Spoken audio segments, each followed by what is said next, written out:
नमस्कार, आप देख रहे हैं MPCG 24 न्यूज एक्सप्रेस। आज की ताजा खबरों के साथ मैं श्वेता। सौभाग्य योजना के ठेकेदारों का आमरण अनशन के 2 माह पूरे, बकाया भुगतान एवं मापन की कर रहे मांग। देश में पहली बार बिजली ठेकेदारों की हुई 2 माह आमरण अनशन।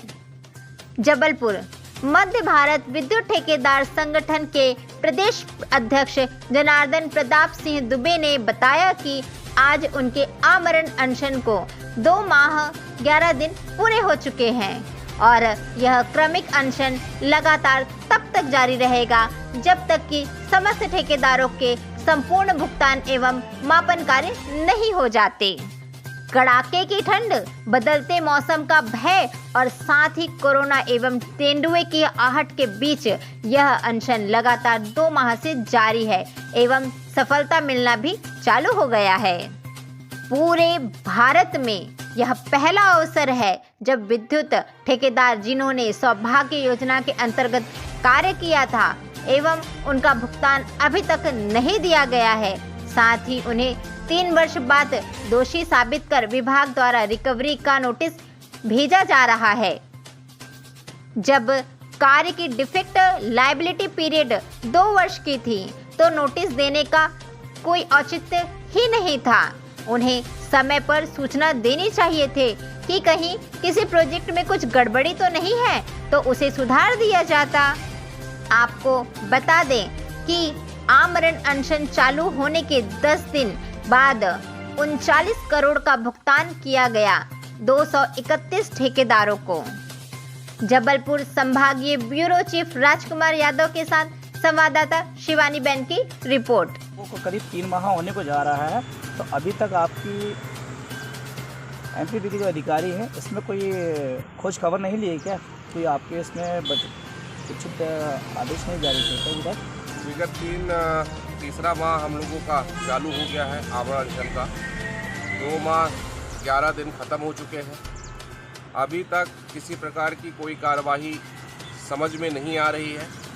यहाँ के अधिकारी कह रहे हैं कि हमने नीचे के कार्यालय में आदेश जारी कर दिए हैं। नीचे के कार्यालय वाले कह रहे हैं अधीक्षण यंत्री लोग कि हमारे पास कोई किसी प्रकार का कोई पत्र नहीं पहुँचा है। अब इन्हीं चीज़ों के बीच हम लोगों का भुगतान प्रक्रिया जो है अटक के रह गई। जो बकाया कार्य है उनका मापन नहीं हो पा रहा है, जिसके कारण सारे ठेकेदार इस समय हर जिले में, जो मध्य प्रदेश पूर्व क्षेत्र विद्युत वितरण कंपनी के अंतर्गत 21 जिले आते हैं, उन 21 जिलों में सारे के सारे सौभाग्य योजना के अंतर्गत कार्य किए ठेकेदार परेशान हो रहे हैं। अभी कुछ ऐसी सुगबुगाहट पता चल रही है कि अंदर चल रहा है कि कुछ फंड वगैरह ये लोग रिलीज़ करने वाले हैं, लेकिन अभी तक जो है ये फंड कई ठेकेदारों के पास नहीं आए हैं। लेकिन कुछ ठेकेदारों को इन्होंने जो फंड दिया था अनडिस्प्यूटेड बता के।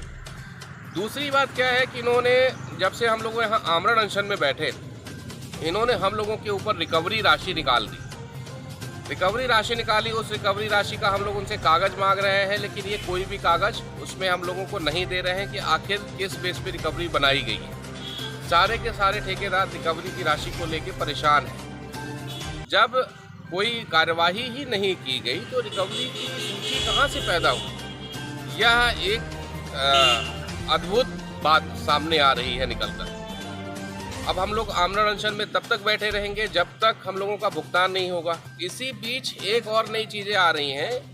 हमारे ठेकेदार संगठन के कुछ सदस्य जो कई अन्य जिलों के हैं, उनका कहना ये है कि एसएएमसी योजना के अंतर्गत जो कार्य किए जा रहे हैं उसमें बहुत ही भ्रष्टाचार हो रहा है। उसमें इन लोगों का कहना है कि जो भी उपभोक्ता जाता है तो उससे बोलते हैं कि 5% सुपरविज़न में तुम्हारा काम होता है। ये कई कनिष्ठ अभियंता इस प्रकार का कार्य कर रहे हैं, सहायक अभियंता और यहाँ तक कि कार्यपालन अभियंता भी, उन कुछ कार्यपालन अभियंता भी उसमें शामिल हैं। तो एसएएमसी योजना में ये जो एक है, ये एक बहुत बड़ा भ्रष्टाचार, उसकी परत जो है हमारे इस मंच से अब उसकी परत खुलने वाली है। इन्होंने क्या किया है कि कोई भी उपभोक्ता गया, बोले कि भैया 5% में तुम्हारा काम करवाएंगे, पूरा तुमको 95% पैसा जमा करना पड़ेगा। अब 1 किलोमीटर की लाइन अगर कोई खड़ी करवाता है तो उसको अमूमन जो है 4.5 लाख रुपए एक 25 kVA के ट्रांसफार्मर के साथ में मिलता है। ये लोग क्या करते हैं कि उस पैसे को उपभोक्ता से ले लेते हैं। उपभोक्ता से लेने के बाद ये उसको SAMC योजना में, जो कि एक शासकीय योजना है, उसमें आवेदन करके उसको क्या कहते हैं, ये लोग काम करवा देते हैं। तो जो इधर 4.5 लाख रुपए लिया वो काम हो गया 50,000 रुपए में। ये 4 लाख रुपए सिर्फ एक उपभोक्ता के बीच में बंदरबाट होता है। इस प्रकार का एमपीपी मतलब भ्रष्टाचार को बढ़ावा दे रही है। और आप लोगों के एमपीपी में अभी तक जितने भी MD आए वो उसमें से सिर्फ अगर हम कहें तो मुकेश गुप्ता जी ही और नंद कुमारन जी, उन्होंने भ्रष्टाचार पे लगाम लगाया था। अभी ये अपने अनय द्विवेदी जी नए MD साहब आए हैं। हालांकि हमको पूरी उम्मीद है कि ये भ्रष्टाचार पे तरीके से लगाम लगा लेंगे, क्योंकि इनके कार्य करने की शैली कुछ अच्छी नज़र आ रही है। हम लोगों ने कल मुलाकात भी की थी और उन्होंने कहा था, क्या कहते हैं कि नहीं मैं करूँगा इन सब चीज़ों पे। तो ये विगत कई दिनों से ठंड बहुत कड़ाके की पड़ रही है, तो क्या आप लोग यहीं पे अभी भी डेरा डाल हाँ रहे हैं? सर, पूरी रात हम लोग यहीं रहते हैं। पूरी रात ठंडी का सामना करना पड़ता है। अभी तो हमारी खुद की स्वास्थ्य खराब हो गई है। बीच में एक दिन मतलब ऐसा अटैक टाइप का हल्का माइनर लगा था। दोस्तों ने ले जाके, अपने साथियों ने हमको फिर दिखवाया, तो फिर थोड़ा ठीक लगा। अभी भी स्वास्थ्य ज़्यादा अच्छा रहता नहीं है, लेकिन क्या करें, संघर्ष की लड़ाई है साथियों के लिए, ये संघर्ष करना ही पड़ेगा। अभी लगे हुए जनार्दन प्रताप सिंह दुबे, प्रदेश अध्यक्ष, मध्य भारत विद्युत ठेकेदार संगठन।